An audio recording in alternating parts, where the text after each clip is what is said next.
चलिए आइए, पिछली कक्षा में हम लोग 4.4 तक हम लोग टोटल एनसीईआरटी का सॉल्यूशन कर चुके हैं द्विघात समीकरण का, है ना।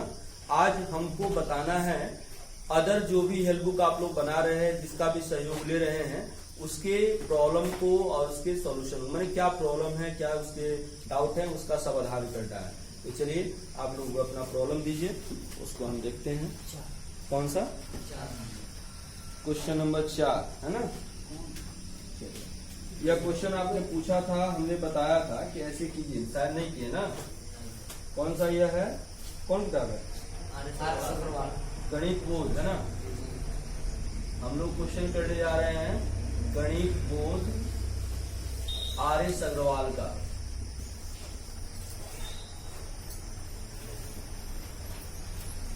क्वेश्चन नंबर 4 एक्सरसाइज है 4A, क्वेश्चन नंबर 4, ठीक है। ध्यान दीजिए, कह रहा है क्वेश्चन, ध्यान समझेंगे क्वेश्चन को। कह रहा है कि दर्शाइए कि x बराबर -BC बटा AD, यानी कि x का मान दिया हुआ है -BC बटा AD, है ना। और एक द्विघात समीकरण दिया हुआ है, क्या दिया हुआ है? AD square into AX/B plus 2C/D into x plus BC square बराबर 0, है ना, का एक हल है। यानी कि प्रश्न के अनुसार आपको पूछा जा रहा है कि दर्शाइए कि x बराबर इतना, इसका हल है। याद कीजिए, द्विघात समीकरण का जब हल हमने टॉपिक दिया था, उस समय हमने बताया था कि द्विघात समीकरण या दुनिया के किसी भी समीकरण में शामिल चर का वह मान जिसको उस समीकरण में प्रतिस्थापित करने पर समीकरण के दोनों पक्ष बराबर हो जाएं, तो वह उसका क्या कहलाता है? हल कहलाता है। हल कहलाता है ना। देखिए, यह द्विघात समीकरण है ना। इसमें चर कौन है बताइए? x। चर कौन है? x है ना। अब x चर है, अब वो x चर का मान यहाँ पे क्या दिया हुआ है? x का मान दिया है -BC/AD, और पूछा जा रहा है, पूछा जा रहा है कि दर्शाइए, मतलब सिद्ध करना है कि जो यह x का मान दिया गया है, इस द्विघात समीकरण का हल है। द्विघात समीकरण का हल है, अर्थात कहने का तात्पर्य हुआ कि अगर हम परिभाषा से देखते हैं तो इसका मान अगर इस समीकरण में रख देते हैं तो दोनों पक्ष बराबर आने चाहिए, है ना। और बराबर आ जाता है तो हम कह सकते हैं कि यह मान इस समीकरण का हल है। बस इतना ही हमको काम करना है। चलिए अब हम अपना काम शुरू करते हैं, है ना। अब देखिए, x का मान इस द्विघात समीकरण में रखने पर, है ना, x का मान समीकरण में रखने पर, वैसे मान रखने के लिए हमने बताया है कि जहां पे जो मान रखना है पहले उस जगह खाली कर देते हैं, है ना। जगह खाली होगा तब ना उसके जगह पर कुछ आएगा। चलिए, तो यहां देखिए, यह आपका LHS है और यह आपका RHS है। मतलब कि समीकरण में जैसे तराजू का 2 पलड़ा होता है, बायां पलड़ा और दायां पलड़ा, वैसे ही समीकरण में भी 2 पक्ष होते हैं, बायां पक्ष और दायां पक्ष। तो एक पक्ष में हम x का मान रखेंगे तो दूसरे पक्ष के बराबर आना चाहिए, है ना। अब देखिए यहाँ LHS बराबर क्या है? AD स्क्वायर, है ना, A/B x के जगह पर मान रखेंगे यानी -BC/AD, है ना, प्लस 2C/D, है ना। फिर x के जगह पर मान रखेंगे किसका? -BC बटा AD, फिर प्लस BC स्क्वायर। बोले किसी को दिक्कत है? हमने किया क्या? खाली x को हटा रहे हैं और उसके जगह पर यह मान रख रहे हैं जो दिया हुआ है। क्लियर है? अब देखिए, AD स्क्वायर होगा, इसको कैलकुलेशन में लाइए, प्लस माइनस माइनस, ए से बीसी में गुना करेंगे ए बी से, बी से एडी में गुना करेंगे A B D, A B D नहीं होगा। और देखिए प्लस 2c बटा होगा, फिर माइनस BC बटा अब प्लस क्या हो जाएगा। अब देखिए ए से ए कैंसिल होगा, बी से बी कैंसिल होगा, बात ध्यान समझिएगा। अब देखिए एडी स्क्वायर हो गया, डी देखिए तो नीचे दोनों में है, तो इसका लॉसा कितना हो गया, डी हो गया। फिर देखिए माइनस सी अब प्लस 2c, चूंकि डी से डी में भाग देंगे एक से माइनस सी में गुना करेंगे माइनस सी, फिर डी से डी में भाग देंगे एक और 2c से गुना करेंगे 2c। आइए अपने नियत समझ पे आए हैं, तो यहां पर ध्यान दीजिए माइनस BC बटा AD प्लस BC स्क्वायर होगा। समझ बात आ रही है। अब देखिए यह AD स्क्वायर सब गुना में टर्म है, तो D से एगो D कट जाएगा, बात समझते चलेगा ध्यान से। अब देखिए यह भी C वाला टर्म, यह भी C वाला टर्म, एगो जोड़ है एगो क्रिया कौन सी का होगा, घटाओ का। कैसे घटाते हैं, बड़ा में से छोटा को, तो 2 गो C में से एगो C जाएगा तो एगो C बचेगा, और यहाँ पर क्या बच रहा है, AD बच रहा है ना। तो इस यह C कौन सी में आएगा, प्लस में कि माइनस में, प्लस में, उसी में से न घटा रहे हैं। तो C से AD में गुना कर देंगे तो क्या हो जाएगा, ADC होगा, होगा कि नहीं होगा। फिर देखिए गुना माइनस BC बटा प्लस BC स्क्वायर होगा कि नहीं होगा। अब भाई देखिए AD से AD कट जाएगा, अब C से इसमें गुना करेंगे तो क्या होगा, माइनस BC स्क्वायर अब प्लस BC स्क्वायर। अब देखिए तो minus BC square plus BC square क्या होगा, जीरो होगा। कोई दिक्कत, यही ना आपका आर चाहिए था। अब देखिए हमने क्या कहा, हल का मतलब हमने कहा कि जो भी चर दिया है, चर का मान उसके जगह पर रखने पर यदि दोनों पक्ष बराबर हो जाए तब वो हल कहलाएगा। अगर बराबर नहीं है तो हल नहीं है। तो हमको यही ना प्रूव करना था। क्वेश्चन कह रहा है कि दर्शाइए कि x बराबर इतना, इसका हल है, यानी कि यह मान इसमें आएगा तो इतना बराबर इतना हो जाएगा। तो यह RHS कितना है, 0 है, तो मान रखने पर 0 के बराबर चाहिए, तो मान रखे तो कितना आ गया, 0 आ गया। इसका मतलब हल है कि नहीं है, क्लियर है, बात समझ आई। नोट भी करना है, कीजिए नोट। देखिए इसके बाद इसी एक्सरसाइज का क्वेश्चन जो प्रॉब्लम है आपके क्वेश्चन नंबर 8।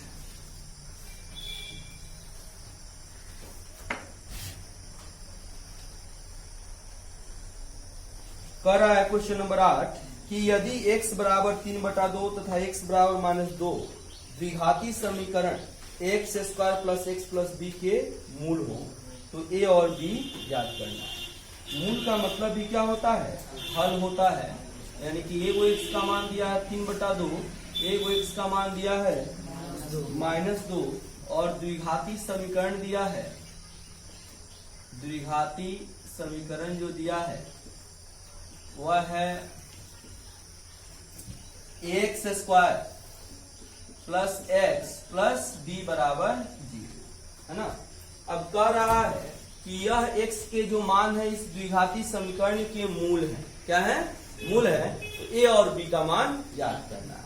तो अगर यह इसका मूल है तो इसको इसमें रखने पर यह 0 के बराबर आएगा, है ना। तो x बराबर 3/2 समीकरण में रखने पर क्या हो जाएगा बताइए, a फिर x के जगह पर कितना 3/2 का स्क्वायर, फिर प्लस x के जगह पर कितना 3/2 प्लस b बराबर, इसको हल करते हैं। a 3 का पावर 2 यानी कि 3 त्रिका 9, 2 का पावर 2 यानी कि 4 प्लस 3/2 प्लस बी बराबर 0, है ना। फिर देखिए 4, 2 और 1 का लघुत्तम कितना हो जाएगा? 4। 4 से 4 में भाग देंगे 1 से 9 में गुना करेंगे 9, फिर 2 से 4 में भाग देंगे 2, 2 तिया 6 प्लस बी बराबर 0। कहाँ? 1 से 4 में भाग देंगे, सॉरी 1 से 4 भाग 4, 4 से 2 में गुना करेंगे 4 हो जाएगा। 4 भाग में इधर आएगा तो गुना, कितना बचेगा? 9a प्लस 4b प्लस 6 बराबर हो जाएगा। इसको कर देते हैं समीकरण नंबर 1। ठीक है, कोई दिक्कत इसमें? बोलिए। हमने मान रखा तो इसके अनुसार किया, इसका हल है तो इसके मान को रखेंगे तो 0 के बराबर आएगा। तो मान को रख करके किसके बराबर कर लिए? 0 के बराबर। फिर x बराबर -2 समीकरण में रखने पर, समीकरण में रखने पर क्या हो जाएगा बताइए? a है, फिर x के बराबर कितना? -2 का पावर 2 प्लस x के बराबर कितना? -2 प्लस b बराबर 0। अब देखिए a हो गया, फिर माइनस का पावर 2 क्या होगा? प्लस 2 का पावर 2 क्या होगा? 4 प्लस माइनस -2 प्लस b बराबर 0 हो जाएगा। अब क्या होगा बताइए? 4a है ना प्लस b -2 बराबर 0 होगा। अब देखिए, अब यहां से किसी एक चर का मान, मतलब a का चाहे b का मान निकालेंगे और इसको ले जाकर दूसरे में रख देंगे। अब मान निकालिए तो यहाँ पर b का ही मान निकाल लीजिए। तो b बराबर क्या होगा? -2 इधर आएगा तो प्लस 4a इधर आएगा तो हो जाएगा। अब इस b का मान हम ला कर कहाँ रख देते हैं? समीकरण 1 में। तो b का मान समीकरण 1 में रखने पर, समीकरण 1 में अब रखेंगे तो 9a हो गया प्लस 4 और b के जगह पर कितना रखेंगे? 2 - 4a अब प्लस 6 बराबर 0। अभी क्या होगा? 9a 4 से गुना कर देंगे तो प्लस 4 दूना 8 प्लस माइनस 4 चौका 16 प्लस बराबर 0 हो जाएगा। अब देखिए यह a वो प्लस एगो क्या कर देंगे? घटा देंगे। बड़ा में से तो बड़ा है कौन? 16 है। 16 में से 9 जाएगा, चिन्ह होगा माइनस का। यह अचर पद, यह अचर पद, दोनों का चिन्ह प्लस क्या होगा? जोड़ होगा तो 8 6 बराबर 0। तो -7 अब प्लस 14 जाएगा तो हो जाएगा। तब a बराबर -14 बटा -7 कैंसिल हो जाएगा। 7 × 14 a का मान कितना हो गया? 2। अब a का मान रख देंगे समीकरण 2 में। तो समीकरण 2 से, समीकरण 2 से इधर नहीं दिखाई दे रहा है, यहाँ पर लिख देते हैं। ठीक है, यहाँ दिखाई दे रहा है ना? समीकरण 2 से क्या होगा? समीकरण 2 में कितना है? b बराबर 2 - 4a क्या होगा? 2 - 4 और a का मान कितना? 2। अब बोलिए 2 - 4 दूना 8 तो 2 - 8 कितना हो गया? तब a का मान हो गया 2 और b का मान हो गया -। कोई दिक्कत? चलिए नोट कीजिए। इसके बाद बोलिए कौन सा प्रश्न? अगला जो क्वेश्चन करना है एक्सरसाइज 4b का क्वेश्चन नंबर कितना है? 23। क्वेश्चन बोलिए क्या है? बोलिए। 4x square 4x square -4ax 4ax plus plus a square minus b square a square minus b square is equal to 0 है ना?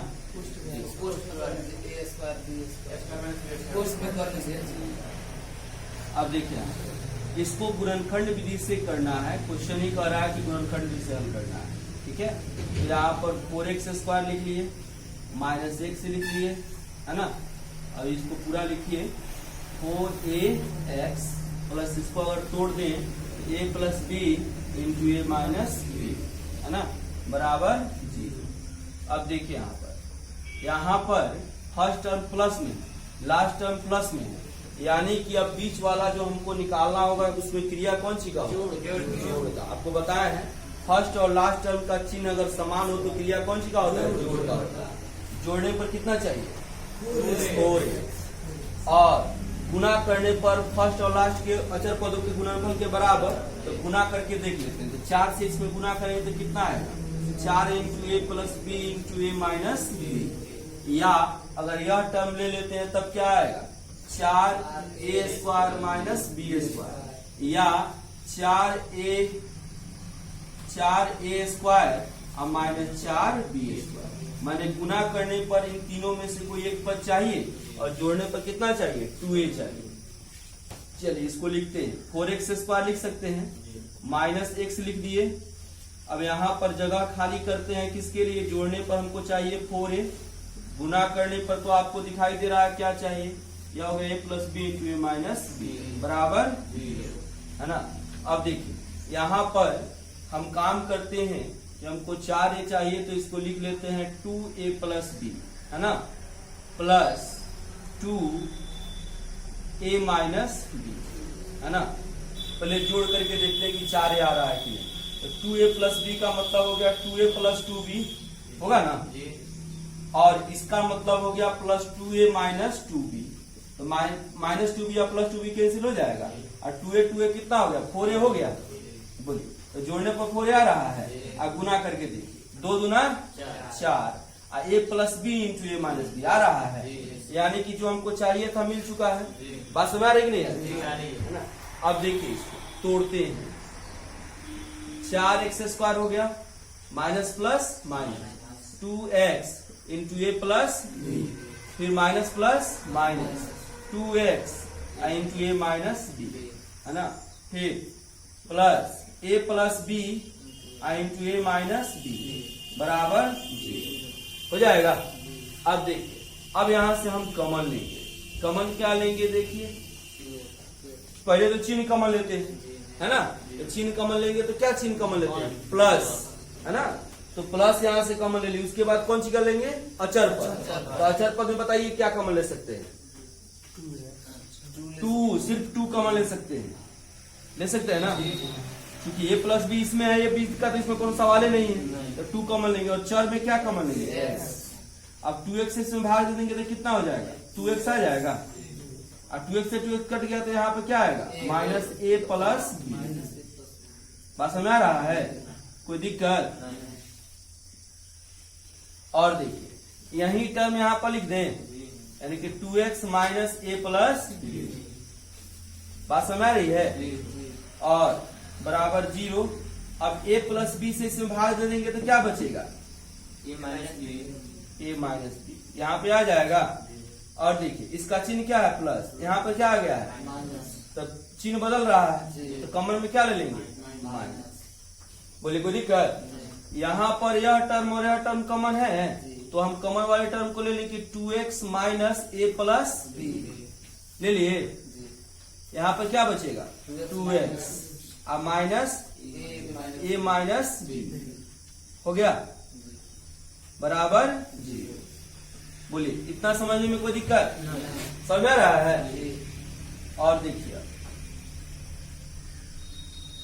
अब जब 2x minus a plus B बराबर 0, तो 2x बराबर a प्लस बी, तो x बराबर a plus B by 2, तो एक मूल हो गया। फिर जब 2x minus a minus B बराबर 0, तो 2x बराबर a माइनस बी, तो x बराबर a माइनस बी बाई 2, यानी कि दूसरा मूल हो गया। कोई दिक्कत? बात समझ में आया? ठीक है। किसी को नहीं समझ में आया तो बोलिए, आया समझ सबको? दिक्कत है? आपको दिक्कत है? समझ में आया? चलिए नोट कीजिए।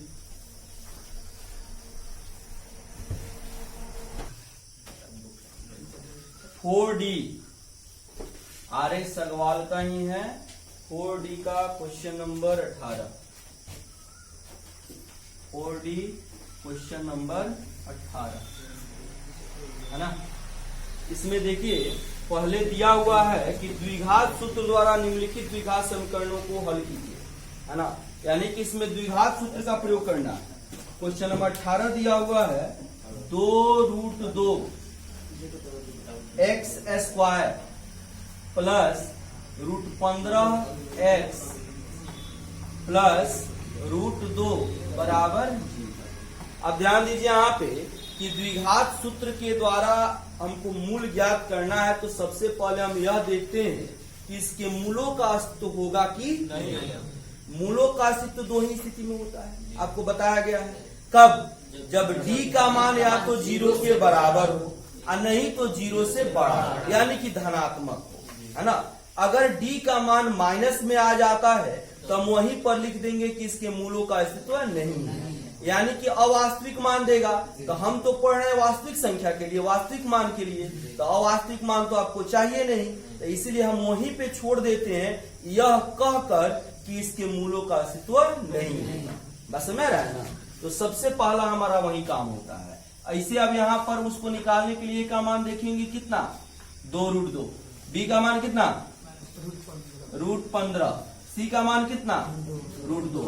यह जानते हैं ना, x स्क्वायर का जो गुणांक होता है वह a का मान होता है, जो x का गुणांक होता है वह b का मान होता है, और जो अचर पद होता है वह c का मान होता है ना। अब यहाँ पर हम विविक्तीकर निकालेंगे, d बराबर b स्क्वायर माइनस 4ac। तो b का मान कितना, √15 का स्क्वायर माइनस 4 गुना a का मान कितना, 2√2, और c का मान कितना, √2। तो √15 का स्क्वायर होगा तो 15 हो जाएगा, माइनस 4 दूना 8, 4 दूना 8, और फिर √2 गुना √2 क्या हो गया, 2। ये हो गया 15 माइनस 16, कितना हो जाएगा, -1। तो यह 0 से छोटा हो गया। तो जब 0 से छोटा हो गया तो लिखेंगे क्या कि मूलों का अस्तित्व नहीं है, इसलिए मूल हमको ज्ञात करने की आवश्यकता नहीं है। बात यहीं पे आपका खत्म हो गया, आगे यहाँ पे हम काम करेंगे नहीं। हाँ, अब यहाँ से आगे काम करना है। जब आप आगे चलेंगे आईएससी में 11th क्लास में चलेंगे तो वहां पे इस काम को करना होगा, है ना। क्योंकि वहां पे हम लोग को बताया जाता है सम्मिश्र संख्या, इमेजिनरी काल्पनिक संख्या, या काल्पनिक संख्या में प्रवेश कर जाएगा तो काल्पनिक संख्या वहां पे पढ़ना है, इसलिए वहां पे हम लोग काम करेंगे, वहां पे छोड़ेंगे नहीं। जहां इसको छोड़ रहे हैं यहाँ पे, वहीं से अगले क्लास में हम लोग को पढ़ना होगा। बात समझ रहा है? कोई दिक्कत? इसको नोट करना है, हो जाएगा ना। केवल विविक्तीकरण निकाल करके बता देना, अगर माइनस में आएगा तो बस वहीं पे बात खत्म हो जाएगी, आगे आपको कुछ करने की आवश्यकता ही नहीं। क्लियर? चलिए अब आगे देखिए, अगला जो है कौन सा क्वेश्चन बोले हैं, क्वेश्चन नंबर 24 देखिए।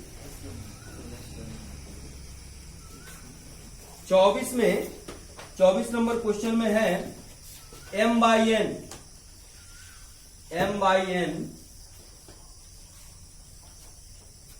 x स्क्वायर प्लस m/n,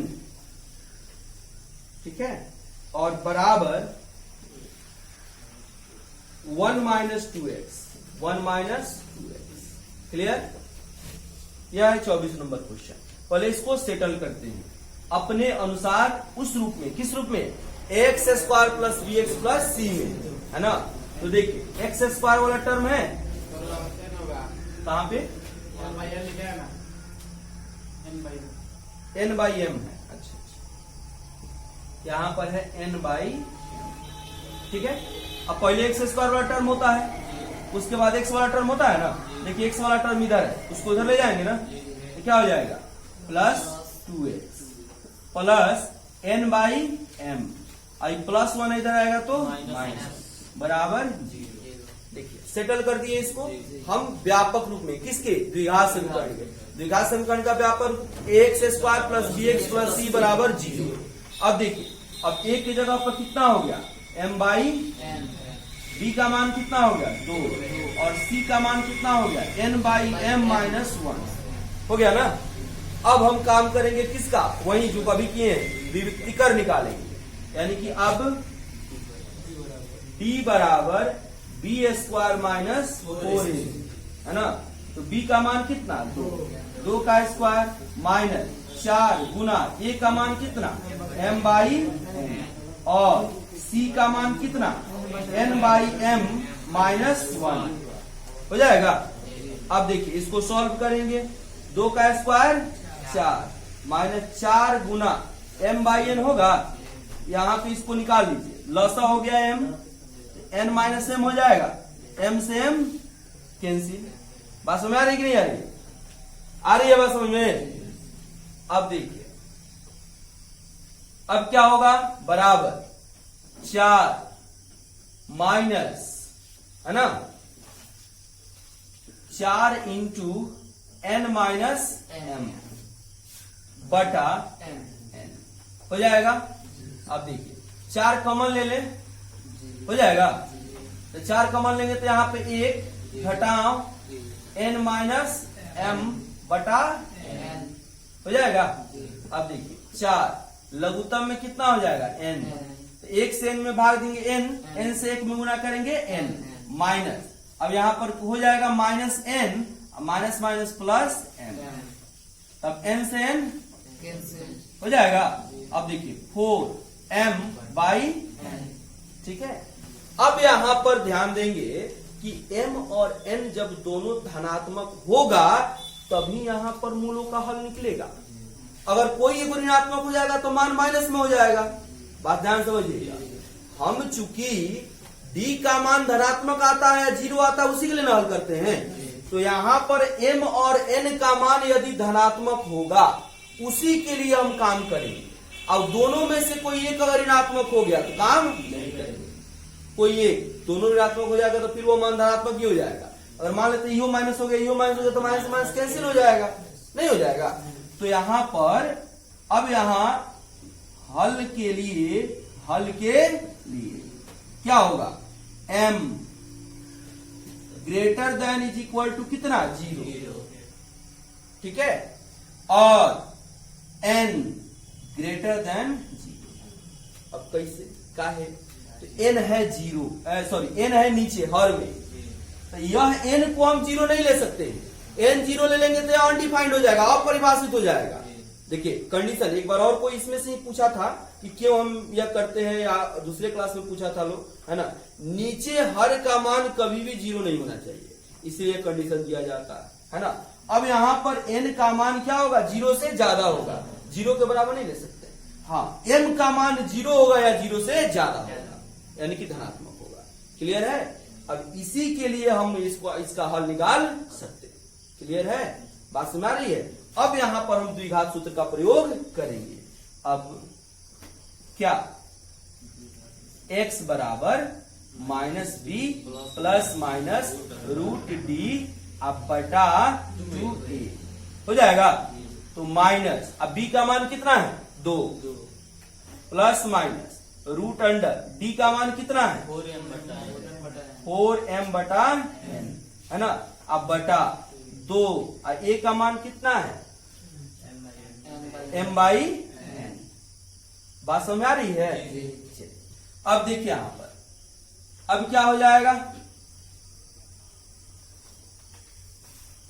बराबर -2 प्लस माइनस 4 का वर्गमूल 2 रूट अंडर m बाई हो जाएगा बटा 2m बाई, है ना। इसको भी हल कीजिए। अब यहां पर रूट m बटा रूट n हो जाएगा, लघुत्तम में रूट n हो जाएगा। बोलिए यहां पर, अरे इसको 2 रूट m बटा रूट n करेंगे तो रूट n यहाँ पर बटा में 1 है, तो 1 और रूट n का लघुत्तम रूट n होगा कि नहीं होगा?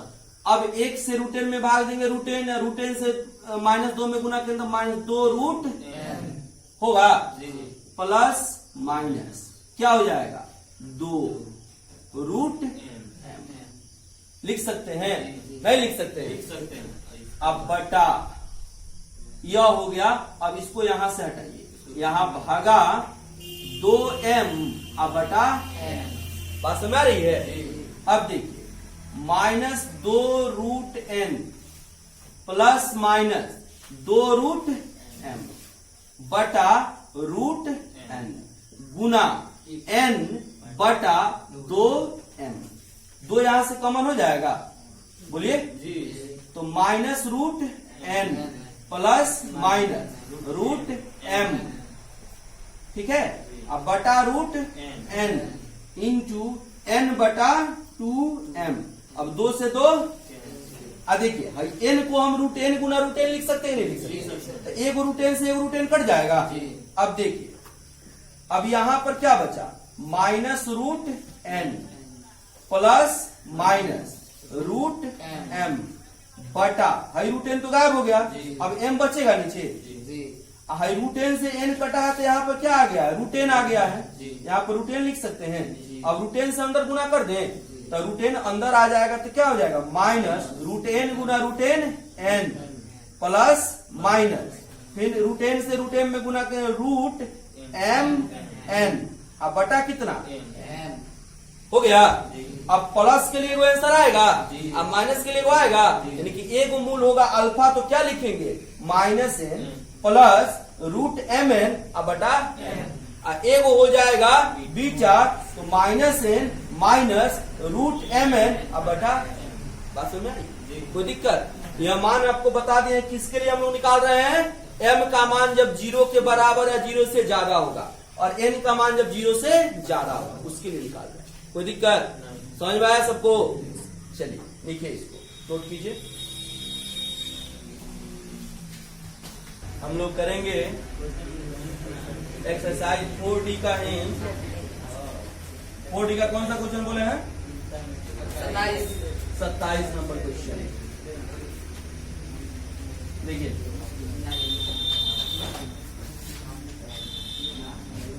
फोर डी का क्वेश्चन नंबर 27। देखिए, क्वेश्चन दिया हुआ है 4x square minus 4a square x plus a का पावर 4 माइनस b का पावर 4 बराबर। ये तो आपको पता है कि इसको कैसे बनाना है, तो द्विघाती सूत्र से बनाना है। तो द्विघाती सूत्र से बनाना है तो सबसे पहले आप क्या करेंगे, विवेचक निकालेंगे, है ना। तो अब पहले लिख लीजिए a बराबर 4, है ना,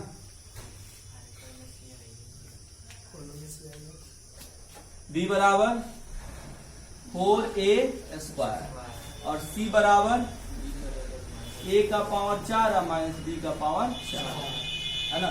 तो d बराबर, हाँ बोलिए, हाँ b बराबर माइनस 4a स्क्वायर, d बराबर b स्क्वायर माइनस 4ac। तो b की जगह पर हम क्या लिखेंगे, माइनस 4a स्क्वायर का स्क्वायर माइनस 4 गुना a का मान कितना 4 और c का मान कितना a का पावर 4 और माइनस b का पावर 4। कोई दिक्कत? माइनस का पावर 2 प्लस हो जाएगा, 4 चौका 16, a स्क्वायर का पावर 2 यानी कि a का पावर 4। और देखिए माइनस 4 चौका 16, a के पावर 4 में गुना करें तो माइनस 16 a का power 4 minus minus plus 16 b का पावर 4 हो जाएगा।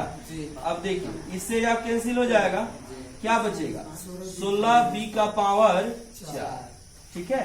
अब यह धनात्मक मान देगा, b का मान चाहे ऋणात्मक आए और चाहे धनात्मक आए, लेकिन मान यहाँ पर क्या होगा, धनात्मक ही होगा। क्यों? क्योंकि पावर में क्या है 4 है, और जब भी सम संख्या पावर में होता है आपको बताए हैं, चाहे मान माइनस में आए चाहे मान प्लस में, लेकिन उसका मान किस में प्राप्त होगा, धनात्मक, यानी कि यह ग्रेटर देन 0 ही होगा, चाहे b का मान कुछ भी हो। क्लियर है? अब तो हल मिलेगा, तब अप्लाई करेंगे क्या, d बराबर सॉरी x बराबर minus b plus minus root b बटा 2a होगा। अब देखिए, अब यहां पर क्या हो जाएगा, माइनस, अब b का मान कितना minus 4a square plus minus root, d का मान कितना 16 b का पावर 4 हो जाएगा। अब बटा 2 गुना ए का मान कितना 4 लिखेंगे। बात समझ में आ रही है। जी फिर देखिए माइनस से माइनस में गुना करेंगे plus 4a square plus minus 16 का वर्गमूल 4। अब b के पावर 4 का वर्गमूल तो 2 आकर के 4 में भाग देगा तो कितना हो जाएगा b स्क्वायर अब बटा 8 होगा नहीं होगा। अब देखिए अब यहाँ पर अल्फा बराबर 4a square plus 4b square अब बटा कितना 4 कॉमन ले लेंगे तो a square plus b square अब बटा 8 4 से 8 कट जाएगा तो कितना होगा a square plus b square अब बटा 2। फिर देखिए बीटा बराबर 4a square minus 4b square अब बटा कितना 8 बराबर 4 common a square minus b square अब बटा 8 तो फिर a square minus b square अब बटा 2। कोई दिक्कत बात पचा समझ में आया क्लियर। चलिए अब अगले क्लास में अगला प्रॉब्लम करेंगे।